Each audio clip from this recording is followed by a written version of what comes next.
Bismillahirrahmanirrahim. Assalamualaikum warahmatullahi wabarakatuh.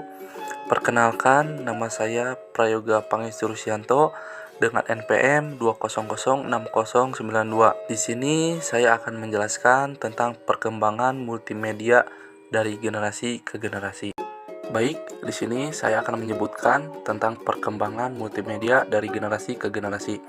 Yang pertama ada sejarah perkembangan multimedia, yang kedua ada manfaat multimedia, yang ketiga ada komponen multimedia, dan yang terakhir ada karir bagi seorang multimedia. Untuk selanjutnya memasuki poin yang pertama, yaitu tentang sejarah perkembangan multimedia. Menurut Merriam-Webster, multimedia diartikan sebagai penggunaan atau pelibatan beberapa media. Multimedia juga merupakan teknik penggabungan suara atau audio, video, dan teks untuk mengekspresikan ide atau berkomunikasi dengan fasilitas teknis seperti perangkat lunak. Sedangkan menurut Manis John dalam risalahnya menulis bahwa multimedia terdiri dari dua kata, yaitu multi dan media.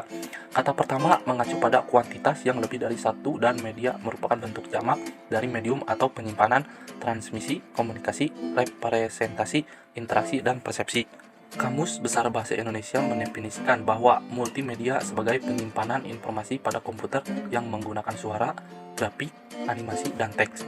Hal senada juga dilakukan Cambridge Dictionary yang mengartikan multimedia sebagai penggunaan kombinasi gambar bergerak, suara, musik, dan kata-kata terutama dalam komputer atau hiburan.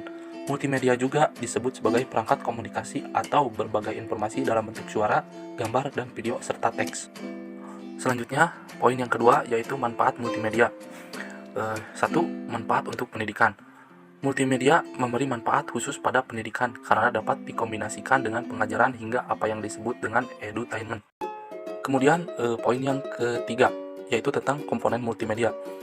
Yaitu yang pertama ada teks. Teks merupakan komponen utama multimedia yang berupa teks, frasa, dan paragraf. Yang kedua ada grafis. Grafis atau grafik merupakan bentuk informasi multimedia non-teks yang berupa sketsa, gambar, hingga fotografi. Yang ketiga ada animasi. Animasi merupakan komponen multimedia yang cukup termutakhir dengan perpaduan gambar, grafis, dan gambar bergerak. Yang keempat ada video. Video merupakan komponen multimedia yang juga cukup tua karena muncul dalam sejarah perkembangan multimedia itu sendiri. Yang kelima ada audio. Audio muncul sebagai komponen multimedia setelah teks. Audio berhubungan erat dengan proses perekaman, entah itu musik, dialog, hingga semua hal yang berbasis pada suara. Poin yang terakhir yaitu karir bagi seorang multimedia. Berikut adalah beberapa peluang kerja untuk lulusan dari jurusan multimedia. 1. Web designer. Yang kedua, graphic designer. Yang ketiga, animator atau ilustrator. Yang keempat, interactive media designer. Dan yang terakhir ada game modeler atau designer.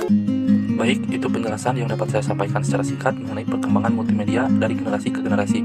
Untuk mengetahui lebih luas, kalian bisa mencari dari beberapa sumber seperti Google, jurnal, dan internet lainnya. Sekian, mohon maaf bila ada kata-kata yang kurang jelas atau kurang dipahami. Terima kasih. Wassalamualaikum warahmatullahi wabarakatuh.